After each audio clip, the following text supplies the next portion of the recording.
So for us, what we see is okay, this could just be a medium term kind of fit here, a buffer, if you will, between Bitcoin's volatility and your living expenses. So okay, we may hold Bitcoin long term, not touch it, keep it in cold storage, but for 5-7 years worth of living expenses, we'll invest in this strategy because we'll still get Bitcoin upside with a large allocation of Bitcoin, but we have the downside protection and the diversification of these other asset classes. And so that's a place where we see a good fit in navigating your early retirement scenario.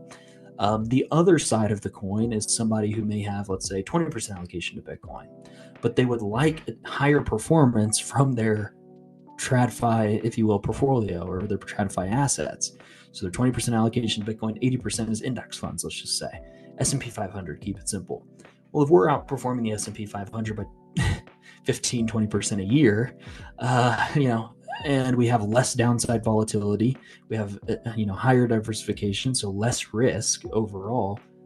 It's really a no-brainer in many ways to utilize a strategy like this that they may not be comfortable with the volatility of Bitcoin, and that's why they've only stopped at a 20% allocation instead of 50.